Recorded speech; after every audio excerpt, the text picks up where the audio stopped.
Mari sama-sama katakan, aku mengasihi Engkau Yesus dengan segenap hatiku. Aku mengasihi Engkau Yesus dengan segenap jiwaku. Ku renungkan firman-Mu siang dan malam, ku pegang perintah-Mu dan ku lakukan. Engkau tahu ya Tuhan, tujuan hidupku hanyalah untuk menyenangkan hati-Mu.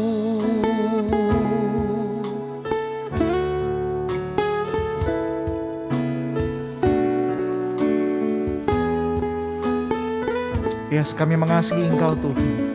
Aku mengasihi Engkau Yesus dengan segenap hatiku. Amin. Aku mengasihi Engkau Yesus dengan segenap jiwaku. Ku renungkan firman-Mu siang dan malam, ku pegang perintah-Mu dan ku lakukan. Engkau tahu ya Tuhan, tujuan hidupku hanyalah untuk menyenangkan. Ku renungkan firman-Mu siang dan malam, ku pegang perintah-Mu dan ku lakukan. Engkau tahu ya Tuhan, tujuan hidupku hanyalah untuk menyenangkan hati-Mu. Hanyalah untuk menyenangkan hati-Mu. Hanyalah untuk menyenangkan hati-Mu.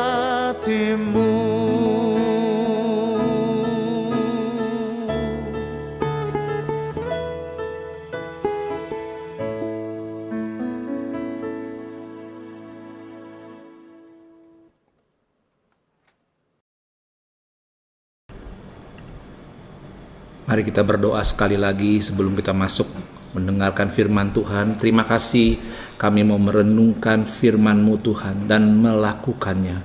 Tolong hamba-Mu ini ya Tuhan yang hina ini, pakailah Tuhan supaya kami pada pagi hari ini boleh mendengar pesan firman yang menguatkan hati kami. Dan terlebih daripada itu Tuhan, yang membuat kami semakin melekat kepadamu, semakin mengerti dan semakin mengenal Engkau, bahwa Engkau adalah Tuhan atas hidup kami. Terima kasih Bapa yang baik. Roh Kudus, mari lawat setiap umat-Mu di rumah-rumah dan juga hamba-Mu ini, sehingga kami semua boleh mendapatkan berkat yang sama melalui firman Tuhan. Di dalam nama Yesus kami serahkan semuanya ke dalam tangan Roh Kudus, sehingga kemuliaan hanya bagi nama Bapa di dalam nama anak-Mu yang tunggal, Yesus Kristus kami berdoa. Haleluya. Amin. Puji Tuhan. Saya mulai dengan sebuah cerita, tetapi cerita ini didasarkan dari firman Tuhan yang diambil dari Kisah Para Rasul yang ke-17. Saya share Kisah Para Rasul 17 di dalam ayat yang ke-22. Ya, ini dia. Paulus pergi Paulus pergi berdiri di atas Areopagus dan berkata, "Hai orang-orang Athena, aku lihat bahwa dalam segala hal kamu sangat beribadah kepada dewa-dewa. Sebab ketika aku berjalan-jalan di kotamu dan melihat-lihat barang-barang pujaanmu, aku menjumpai sebuah mezbah dengan tulisan kepada Allah yang tak dikenal. Apa yang kamu sembah tanpa mengenalnya, itulah yang kuberitakan kepada kamu." Nah, jadi di sini Paulus ini sedang membuat jembatan untuk penginjilan berdasarkan adanya mezbah kepada Allah yang tidak dikenal. Nah, ini ada ceritanya ternyata, saudara. Jadi di dalam tahun kira-kira 400 sampai 500 sebelum Masehi, ya, negeri Athena itu kena wabah. Wabahnya bukan namanya pandemi ya. Kalau pan itu kan seluruh, artinya seluruh dunia pan. Tapi kalau epi itu artinya lokal, kota ya. Jadi demi itu demos, rakyat ya. Jadi hanya untuk rakyat Athena. Tapi saya percaya ini wabah ini berasal tadinya dari Mesir ya. Merambat kemana-mana sehingga masuk ke Athena. Wabah ini sangat dahsyat, membunuh 75.000 dari 100.000 orang yang ada di Athena. Bayangin, 75% meninggal semua. Dan seperti tadi Paulus katakan, bangsa Athena ini, bangsa Yunani ini sangat beribadah kepada dewa-dewa. Mereka sudah berdoa minta tolong kepada dewa-dewa ini. Dan ternyata tidak berhenti wabahnya. Wabah ini terus ya, menjalar dan membunuh banyak orang sekali. Akhirnya waktu itu Raja Nikitas yang berkuasa ya, bertanya kepada penasihat spiritual. Penasihat spiritual bilang gini, kamu harus bawa seorang bijak yang namanya Epimenides ya. Epimenides ini seorang bijak. Kemudian raja membawa Epimenides ke Athena. Dan raja berkata kepada Epimenides, kami sudah berdoa kepada dewa-dewa, kami sudah melakukan bagian kami, tetapi ternyata wabah ini tidak mau hilang. Tolong kami, apa yang harus kami lakukan?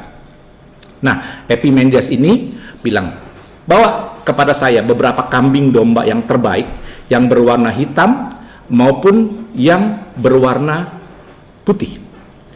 Nah, kemudian setelah ada kambing dombanya, lepaskan kambing domba itu berjalan. Kemana kambing domba ini berhenti, di situ kamu dirikan mezbah. Jadi diikutin kambing domba itu berhenti di satu tempat, di mana tempat Paulus itu tadi ngelihat itu. Kemudian di situ didirikan mezbah. Nah, karena mereka tidak tahu kepada siapa mereka berdoa, mereka berkata begini, hai Allah, wahai Allah yang tidak kami kenal, ya. Tolonglah kami, luputkan kami dari wabah ini. Ya. Dan beberapa lama kemudian wabah itu lenyap dari Athena. Makanya di mezbah itu didirikan kepada Allah yang tidak dikenal. Ya, tapi yang jelas wabah itu lenyap dengan sendirinya. Saudara, peristiwa yang sama sebetulnya terjadi pada tahun 1918 sampai dengan 1920 yang kita kenal dengan nama flu Spanyol.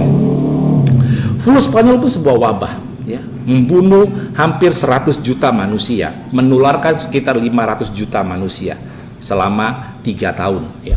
Tetapi yang luar biasa, di dalam tahun 1920 tiba-tiba wabah itu hilang. Begitu saja. Ya, kita nggak ngerti, mungkin sekarang itu bisa hilang dengan vaksin dan sebagainya atau sebagai wabah biasa. Tapi itu terjadi, ya. Itu yang terjadi tentang wabah. Artinya dunia itu pernah ya mengalami yang namanya wabah. Nah, saudara, yang saya mau katakan hari ini adalah, pertama adalah bahwa Allah kita, kalau orang Athena berkata Allah yang tidak dikenal, tapi kita mengenal siapa Allah kita, pencipta langit dan bumi, Yahweh Bapa di surga di dalam Kristus Yesus ya. Itu adalah Allah yang menguasai atas alam semesta. Ya. Kita berpikir bahwa Allah kalau membuat mujizat, ya, bahwa mujizat itu sesuatu yang memang nggak pernah terjadi, tetapi sesuatu yang luar biasa gitu. Bukan maksud saya kita tidak menghargai mujizat atau melihat mujizat luar biasa, tapi Allah mengatur alam semesta dengan begitu rupa, ya, dengan memakai hukum-hukum alam semesta. Ya, kan hari ini saya memberi judul khotbahnya, COVID ini dari Allah atau dari iblis. Nanti kita akan selesai khotbah ini, kita akan tahu dari siapa COVID itu dan bagaimana kita menghadapinya, gitu ya. Tapi tentunya bukan secara medis, ya, secara rohani. Oke, satu kali ketika saya ke Israel, ya, kita mengunjungi Danau Tiberias. Ya. Di danau itu diceritakanlah oleh tour guide-nya bahwa disinilah dimana Petrus dan kawan-kawan kembali memancing ikan, menjala ikan setelah Yesus mati di kayu salib dan mereka tidak percaya Yesus bangkit. Tiba-tiba mereka jala ikan, nggak dapat apa-apa, dan ada orang yang berseru di pantai, "Hei, anak-anak, ada makanan nggak?" "Nggak ada." Artinya nggak dapat ikan. Terus kemudian, "Coba tebarkan jala di sebelah kananmu." Ketika mereka tebarkan, dapat ikan banyak banget. Itu ceritanya, jadi Yohanes 21. Kemudian saya melihat di situ ada tonggak, ya, ada tonggak. Saya tanya sama tour guide-nya, "Itu tonggak tanda apa?" "Oh, abuna," gitu, Pak Pendeta maksudnya, ya. Itu ada dua hal. Yang pertama, disitulah tempat di mana perahu murid-murid itu berada. Tetapi di situ jugalah tempat ikan-ikan. Loh, maksudnya bagaimana? Dia bilang begini, ikan di Danau Tiberias, kalau jumlahnya misalnya ada 1 juta ikan, maka baik dia siang maupun malam, ikan itu akan berjumlah sama, kan, nggak kemana-mana kan. Cuman kalau siang mungkin dia nggak mau makan, gitu ya. Adanya di tempat lain, di tempat tertentu yang mana nelayan nggak tahu. Nah, 10 tahun yang lalu, tepatnya waktu itu mungkin 2008 gitu ya, tahun 2000-an ya, mereka menemukan bahwa di tempat tonggak, di tempat murid-murid itu, ternyata di bawah itu ada sumber belerang yang menghangatkan air danau itu, dan disitulah ikan-ikan berkumpul pada siang hari, sehingga murid-murid nangkap ke tengah-tengah nggak dapat. Tapi Tuhan Yesus tahu di mana ada sumber belerang, yang mana ribuan tahun kemudian kan baru ketahuan, gitu kan, ada sumber belerang dan di mana ikan itu berkumpul di sana, sehingga dengan mudah mereka bisa menjala ikan. Nah, saudara, alam semesta itu diatur oleh Tuhan. Hukum-hukum alam semesta diatur oleh Tuhan. Nanti kalau ada kesempatan mungkin saya bisa berkhotbah satu hal yang saya juga lagi siapkan, yaitu apakah Tuhan setelah menciptakan alam semesta itu tinggal jalan sendiri gitu? Singkatnya tidak. Makanya Yesus berkata begini, "Bapakku bekerja sampai hari ini, maka aku pun bekerja juga." Artinya Tuhan bekerja memelihara keutuhan daripada ciptaannya. Jadi kita percaya hari ini, ya, kalau ada COVID, kalau ada bencana, Tuhan bekerja memelihara ciptaannya. Caranya kita nggak tahu. Hal yang kedua, ada sebuah buku yang berjudul uji ilmiah terhadap tulah Mesir, gitu ya. Nah, tulah Mesir itu kan air menjadi darah, gitu kan, air sungai Nil menjadi darah. Di samping tentunya Mesir ini berbicara tentang peperangan rohani antara Tuhan dan dewa-dewa Mesir, ya. Tapi air itu menjadi, kenapa air itu jadi darah? Ternyata di Mesir itu ada ganggang yang namanya Burgundy blood algae, ganggang warnanya burgundy, seperti burgundy warnanya blood, ya, merah. Nah, ganggang ini ketika air sungai Nil surut, ya, itu dia akan menyedot oksigen di air tersebut. Dan ketika dia nyedot oksigen, dia ngeluarin racun. Pertanyaan pertama, kenapa air sungai Nil surut? Pada waktu itu terjadi ledakan Gunung Santorini di Yunani di tahun 1500 sebelum Masehi, tepat pada saat keluaran ke tanah bangsa Israel dari Mesir ke Kanaan. Ya, di Mesir itu justru terjadi, di Yunani terjadi ledakan Gunung Santorini. Kalau saudara yang pernah pergi ke Eropa tahu Gunung Santorini betapa indahnya kawahnya, itu meledak dan mengakibatkan kepada negara tetangga. Salah satunya kekeringan, sungai ini tuh kering surut. Sama seperti waktu Gunung Krakatau meletus, negara-negara lain ikut kena dampaknya, ya. Nah, pada saat itulah, ya, kok bisa tepat? Nah, maka saya bilang ini bukan berarti kita meremehkan mujizat, enggak. Kok bisa tepat Tuhan suruh Musa untuk berkata kepada sungai Nil kering ataupun dari darah, ya. Jadi di situ sungai Nil kering, ganggangnya nyedot oksigen dan kemudian mengeluarkan racun. Ketika sungai Nil itu mulai berair, ikan-ikan di sungai Nil mati semua kena racun itu. Akibat ikan mati, katak pun akan keluar dari sungai Nil. Ya, kan ada tulah katak dan sebagainya, akibatnya penyakit dan sebagainya. Jadi di sini kita lihat bahwa Tuhan mengatur alam semesta ini, ya, itu tanpa melanggar hukum alam semesta. Wah, itu dia Tuhan yang hebat. Dia Tuhan mencipta. Dia tahu kapan saatnya, di mana. Sama seperti tadi saya katakan, Yesus tahu 2000 tahun yang lalu di situ ada sumber belerang. Orang-orang sekarang baru tahu 2008. Yesus sudah tahu dari dulu-dulu. Jadi buat Tuhan Yesus adalah buat Allah kita, Dia memegang alam semesta ini. Menariknya, saudara, di dalam ajaran Hindu, ya, ada yang namanya konsep pralina. Pralina itu apa? Pralina itu Dewa Siwa itu mendaur ulang bumi ini setiap 100 tahun. Nah, saya tidak mau cocok logi, enggak, ya. Kita ngerti bahwa kalau kita mengerti providensia, ya, penyediaan pemeliharaan Allah, kita tahu segala sesuatu di bumi ini tidak ada yang terjadi di luar kendali Allah. Tidak ada sama sekali. Itu namanya providensia. Kita mesti ngerti sebagai orang Kristen, ya. Nah, kan mungkin aja tahun 1920 dunia pernah kehilangan sampai 100 juta orang. Orang semua juga diam di rumah, pakai masker, ya. Yang namanya disuruh diam di rumah tuh bukan baru kita loh. Bangsa Israel pun sebelum tulah anak sulung, Tuhan bilang, kamu harus menyekap domba yang terbaik selama 14 hari bersama kamu di rumah. Jangan keluar. Nanti pada hari ke-14 kamu potong itu, darahnya kamu oleskan di ambang pintu. Ya, ini salah contoh. Ya. Jadi semua itu memang ada di dalam kendali. Nah, berikutnya adalah kita mau pelajari virus corona ini itu ujian atau pencobaan buat kita orang percaya. Ya. Sebelumnya tentu saya akan share dulu tentang apa itu beda ujian dan pencobaan. Ya, secara singkat supaya saudara ngerti, yang saya ambil dari kitab Yakobus pasal pertama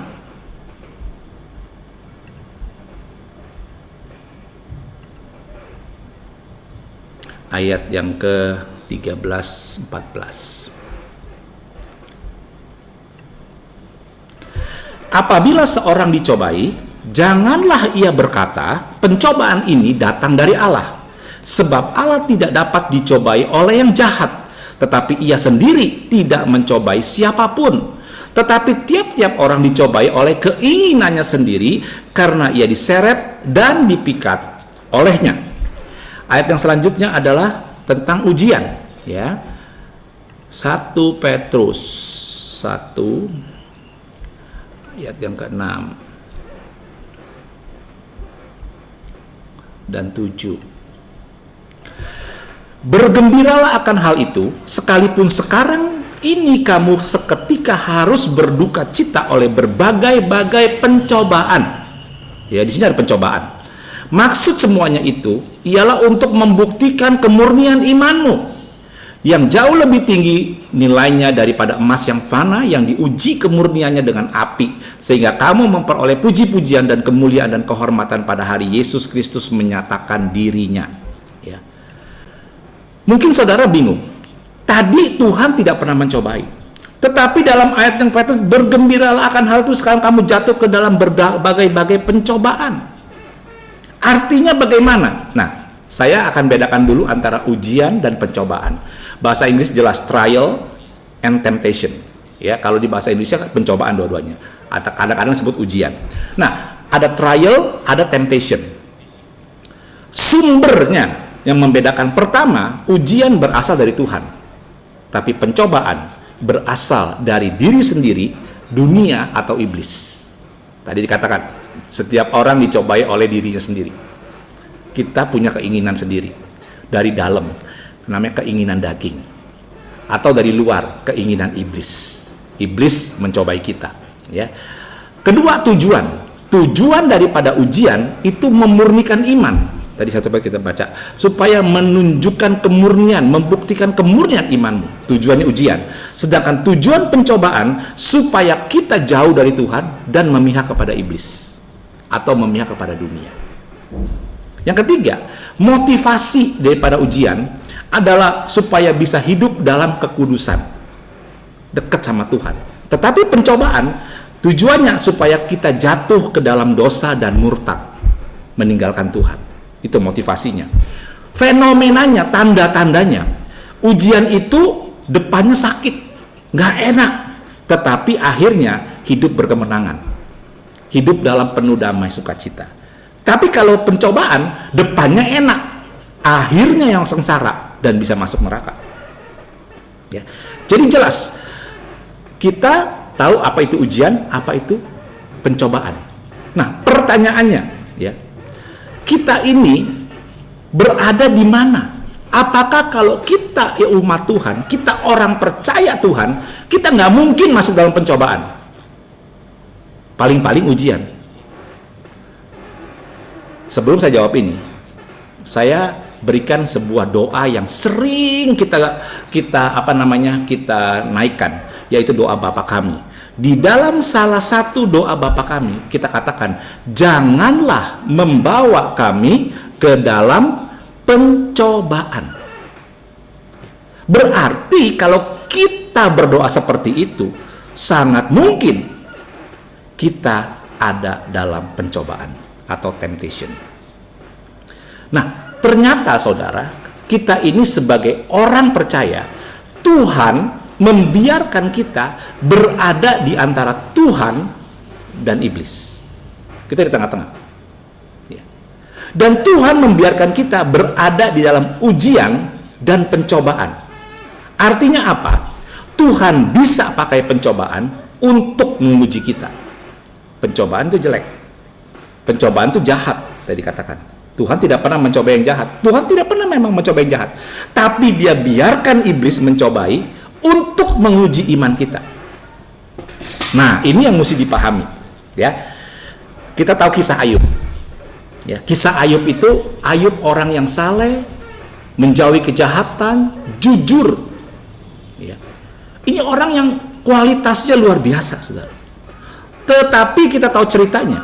Nah, saya mungkin kasih satu ayat ya supaya saudara bisa lihat, yaitu di dalam Ayub yang pertama,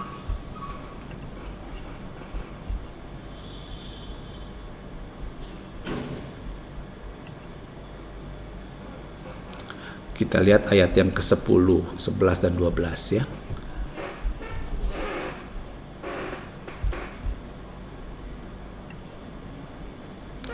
Bukankah engkau yang membuat pagar sekeliling Ayub dan rumah Ayub serta segala yang dimiliki oleh Ayub? Apa yang dikerjakannya kau berkati, dan apa yang dimilikinya semakin bertambah di negeri itu. Iblis ngomong gini, tetapi ulurkanlah tanganmu dan jamalah segala yang dipunyainya, ia pasti mengutuki engkau di hadapanmu. Maka firman Tuhan kepada iblis, lihat ya, Tuhan tidak pernah mencoba dengan yang jahat. Tuhan tidak mau menjamah yang milik Ayub. Tuhan tidak mau menjamah ya harta benda dan anak-anak Ayub, tapi dibilang, oke, iblis, nah segala yang dipunyainya ada di dalam kuasamu. Jadi yang menguasai Ayub pada waktu itu, yang membuat anaknya mati dan hartanya habis, itu iblis, bukan Tuhan. Ya, hanya janganlah engkau mengulurkan tanganmu terhadap dirinya. Kemudian pergilah iblis dari hadapan Tuhan. Dan kita tahu ceritanya, setelah iblis pergi dari hadapan Tuhan, anak Ayub 10-10-nya mati, hartanya habis. Dan bahkan iblis datang kedua kali mencobai tubuhnya. Tuhan bilang, oke, saya lepas perlindungannya, silakan. Wow, tadi saya bilang kita berada di antara pencobaan dan ujian. Jelas kitab Ayub berbicara tentang ujian iman, tetapi Ayub dicobai oleh yang jahat. Iblis mencobai Ayub dan Tuhan mengizinkan Ayub, mengizinkan iblis merusak hidup Ayub dengan cara anaknya meninggal semua, hartanya habis, dan dia kena penyakit. Ya. Bayangkan saudara kalau sebagai posisinya Ayub. Kalau kita baca Ayub, kita tahu akhirnya Ayub enak endingnya. Tetapi sebagai Ayub, dia nggak tahu akhirnya gimana, saudara. Dia diuji dengan pencobaan dari iblis. Ya. Pertanyaan yang timbul, segitu kejamkah Allah menguji Ayub? Kenapa kalau Ayub yang diuji, anaknya yang meninggal? Bagaimana kalau kita dalam posisi anaknya? Kalau harta oke lah. Tapi anak ini meninggal bagaimana? Apakah Tuhan begitu? Nggak salah tuh Tuhan. Ya. Tadi di depan saya sudah katakan bahwa Tuhan ini memegang alam semesta. Tidak ada satupun yang terjadi di luar kendali Allah. Itu kita mesti percaya. Ya. Oleh karena itu, nanti saya akan jawab di belakang ya. Jawabannya yang pasti gini, Tuhan tidak pernah semena-mena untuk menentukan kehendaknya. Yang kedua, Tuhan itu pasti adil. Dan yang ketiga, Tuhan itu pasti penuh kasih. Tanda tanya besar buat kita. Are you Lord? Benarkah engkau begitu Tuhan? Penuh kasih, anak saya hilang? Dan Tuhan yang keempat, pasti tidak pernah salah. Tidak pernah salah. Nah, pengertian ini yang akan membawa kita supaya kita bisa menyikapi apa yang terjadi hari-hari ini, saudara. Ya. Judul khotbahnya COVID dari Tuhan atau iblis. Ya. Oke, gambaran saudara sudah mulai dapat. Ya. Yang pertama saya mau katakan, COVID itu virus, bukan dari dunia roh. Ingat ya, COVID itu virus, bukan roh COVID. Enggak, COVID itu virus nyata, bener ada. Jadi dia berasal dari dunia nyata, yaitu penyakit, yaitu virus. Ya. Jadi kalau kita mau terhindar saat ini, yang pertama ikuti prokes pemerintah. Jangan sembarangan pakai masker, gitu ya. Zaman dulu kan udah dibilang ya, bagaimana bangsa Israel disuruh 14 hari. Ada lagi satu, saya buka dalam Yesaya 26. Kita lihat ya firman Tuhan.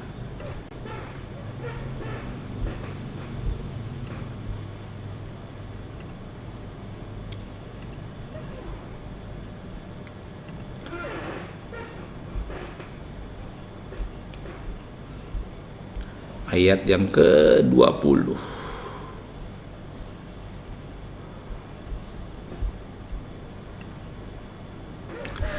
Mari bangsaku, masuklah ke dalam kamarmu, tutuplah pintu sesudah engkau masuk.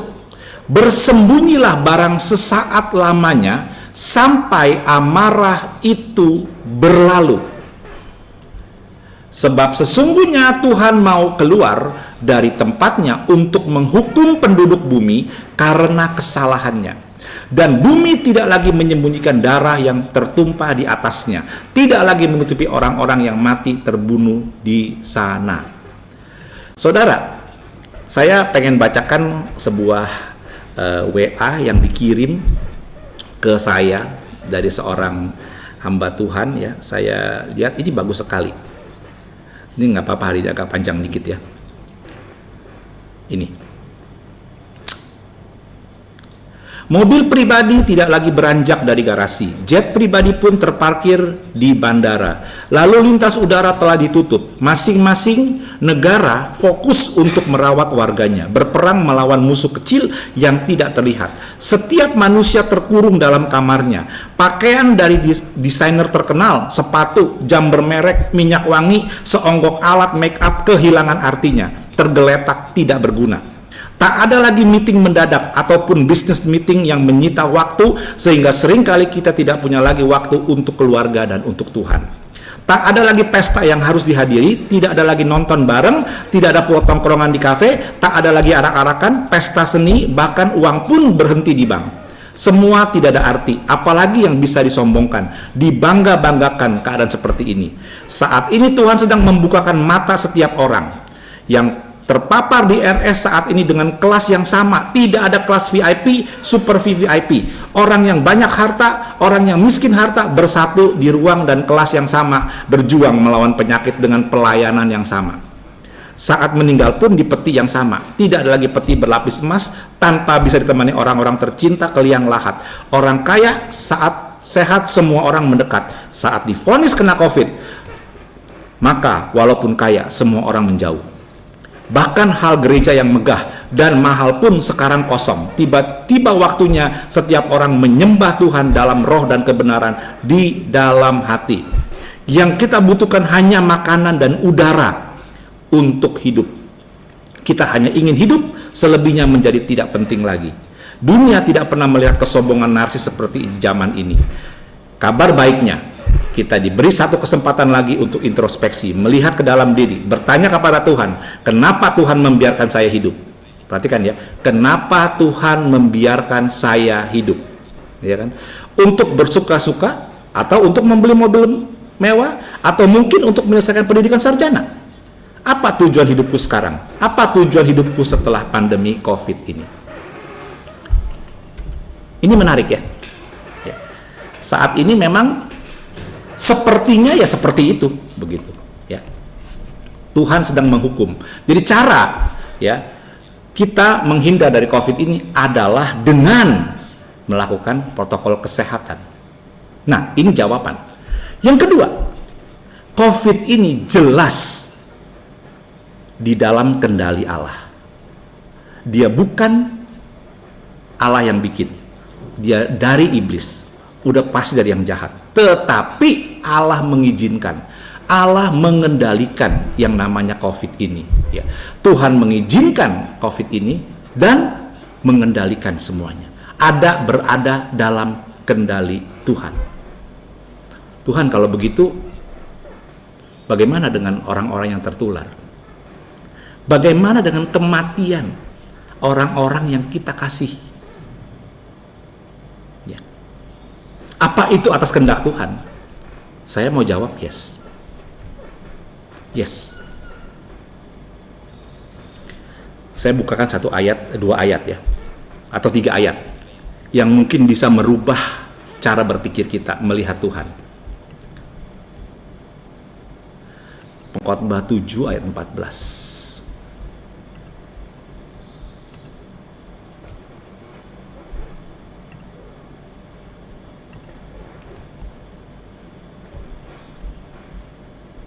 Kalau saudara di rumah, kita baca sama-sama boleh nih ya.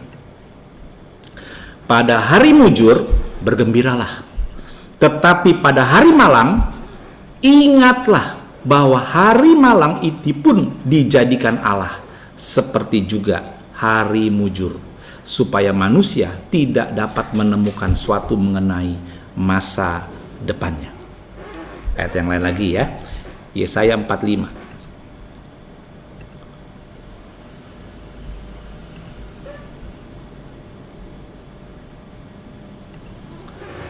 Ayat yang ke-5 sampai 7.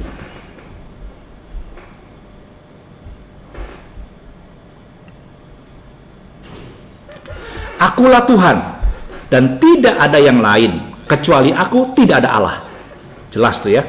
Aku telah mempersenjatai engkau sekalipun engkau tidak mengenal aku, supaya orang tahu dari terbitnya matahari sampai terbenamnya bahwa tidak ada yang lain di luar aku.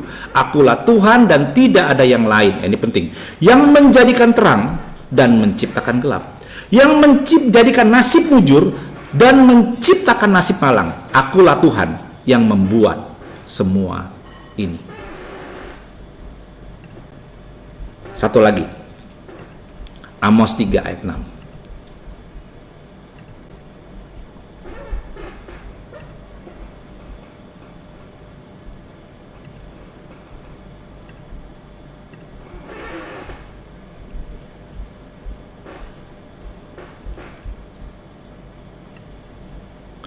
Adakah sangkakala ditiup di satu kota dan orang-orang tidak bergemetar? Adakah terjadi malapetaka di satu kota dan Tuhan tidak melakukannya?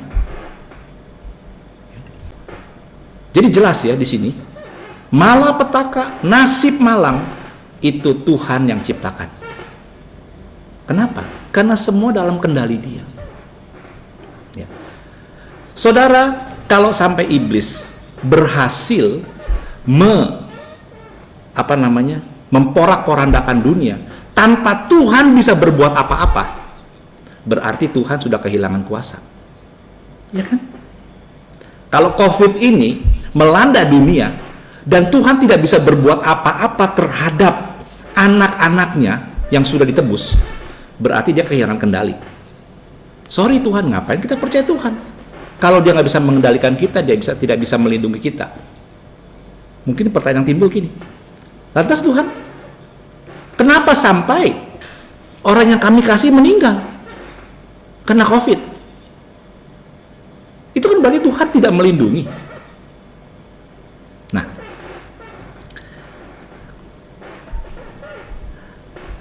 ayat ini saya yakin kita tahu semua ya. Tetapi bagaimana menyikapinya sekarang? 1 Korintus pasal 13, saudara. 1 Korintus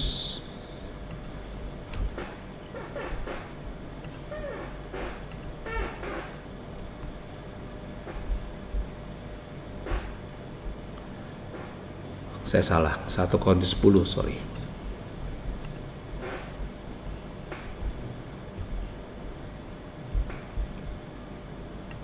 Kalau ngomong pencobaan berarti hal-hal yang tidak baik. Pencobaan-pencobaan yang kamu alami ialah pencobaan biasa yang tidak melebihi kekuatan manusia. Perhatikan baik, tidak melebihi kekuatan manusia.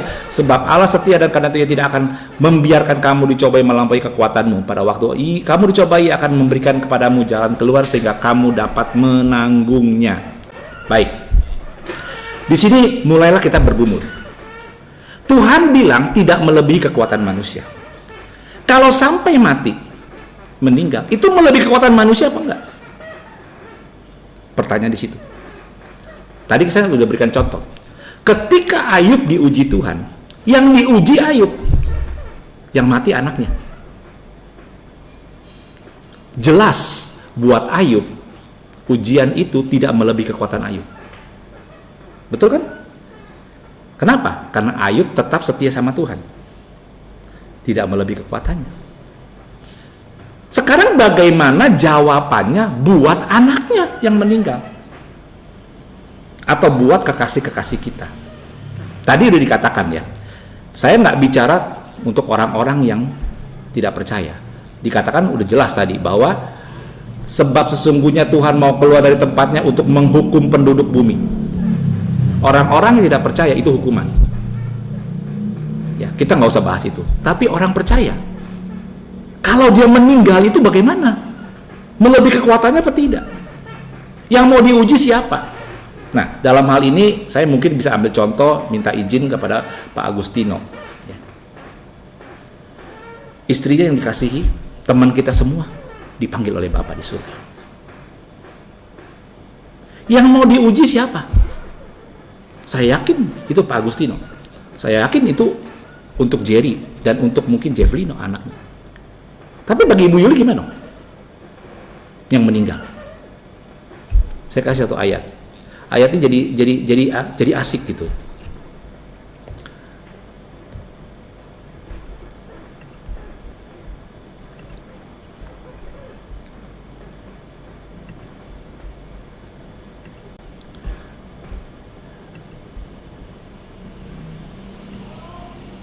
Filipi 1 ayat yang ke-21 dan 22.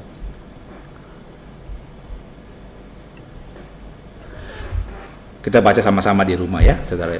Karena bagiku hidup adalah Kristus dan mati adalah keuntungan. Tetapi jika aku harus hidup di dunia ini, itu berarti bagiku bekerja memberi buah. Jadi mana yang harus kupilih, aku tidak tahu.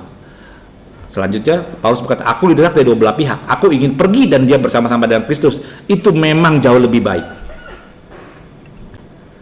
Di sini saya mau katakan, bagi orang-orang yang ada di dalam Tuhan, pergi kepada Kristus itu jauh lebih baik.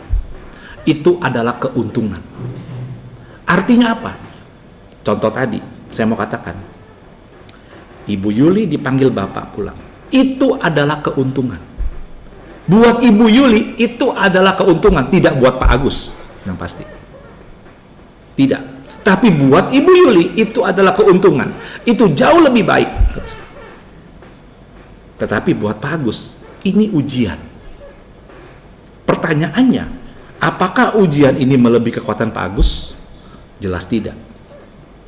Kalau melebihi kekuatan Pak Agus, mungkin Pak Agus maaf sudah meninggalkan Tuhan, sudah nggak mau lagi percaya Tuhan, mungkin juga buruknya bisa bunuh diri. Itu melebihi kekuatan Pak Agus nanti. Tapi tidak melebihi, dia masih setia sama Tuhan. Nah, pesannya yang paling penting hari ini, setelah kita tahu bahwa COVID itu tentunya pencobaan yang diizinkan Tuhan untuk manusia, termasuk untuk anak-anaknya kita semua. Kita harus bersikap.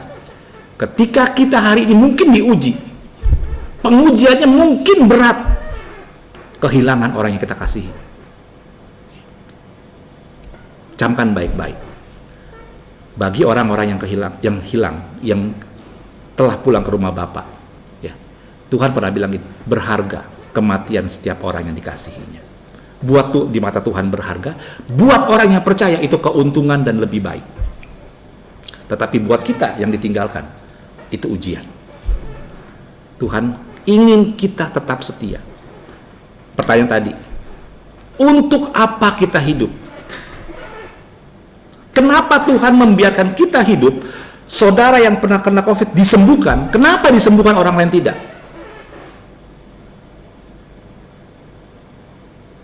Ya, jadi tolong direnungkan baik-baik hal ini.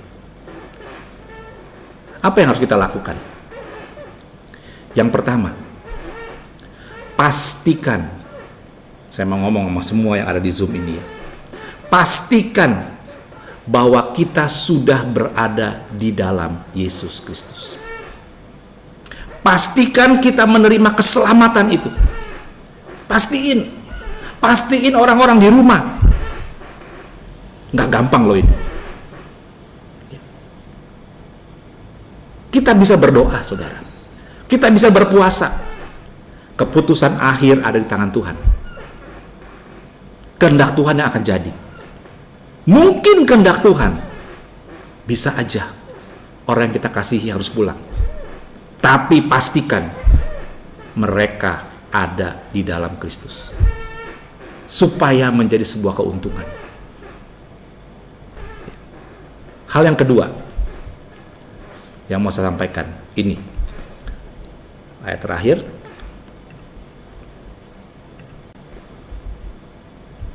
Saya agak panjang sedikit hari ini, nggak apa-apa ya. Roma 8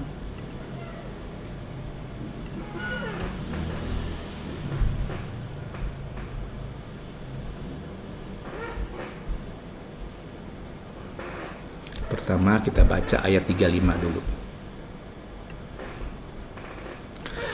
Siapakah yang akan memisahkan kita dari kasih Kristus? Penindasan, atau kesesakan, atau penganiayaan, atau kelaparan, atau ketelanjangan, atau bahaya, atau pedang. Ya, ayat ke-38 kita baca di sini. Sebab aku yakin bahwa baik maut maupun hidup, baik malaikat-malaikat maupun pemerintah-pemerintah, baik yang ada sekarang maupun yang akan datang, atau kuasa-kuasa baik di atas maupun di bawah, ataupun suatu makhluk lain, tidak akan dapat, perhatikan baik-baik, tidak akan dapat memisahkan kita dari kasih Allah yang ada di dalam Kristus Yesus Tuhan kita. Termasuk COVID-19, tidak akan dapat memisahkan kita dari kasih Allah. Ya. Bagi orang yang percaya, kalau pertama tadi pastikan kita sudah berada dalam Kristus. Yang kedua, bagi kita yang sudah percaya dalam Kristus, tinggal di dalam kasih Kristus itu. Tinggal di dalam kasih Kristus. Ya, itu yang akan menguatkan kita. tidak akan dapat memisahkan. Maut, hidup, virus apapun, makhluk lain apapun dikatakan, tidak akan pernah bisa memisahkan kita dari kasih Kristus.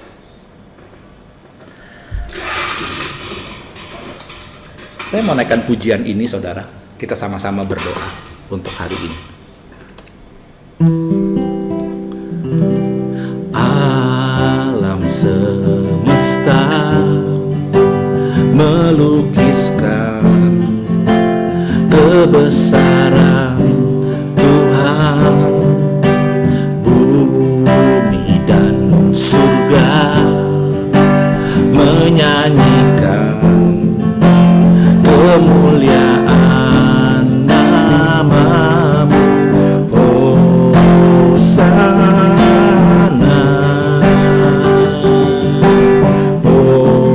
Hosana.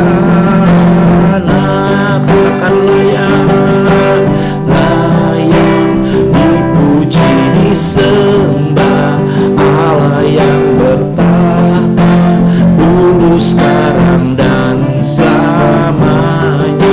Raja atas segala raja, nama-Mu besar termu. Sekali lagi katakan layak, layak dipuji, disembah Allah yang berkuasa dulu, sekarang dan selamanya. Raja atas segala raja, nama-Mu besar termulia, nama-Mu besar termulia, nama-Mu besar termulia.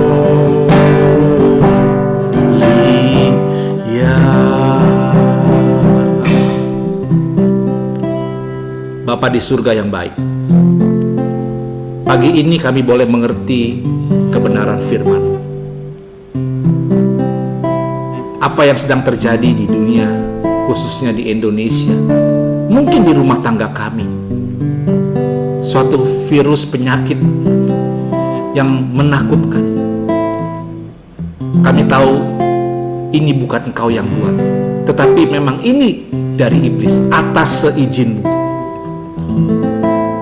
supaya Engkau boleh mendaur ulang dunia ini, mendaur ulang tujuan hidup kami, supaya kami mengerti kalau kami masih bisa hidup hari ini, kami disembuhkan dari penyakit ini dan masih bisa ikut Zoom. Biarlah mulai hari ini kami mengerti untuk apa kami hidup. Kami boleh merefleksikan buat apa kami hidup. Tuhan,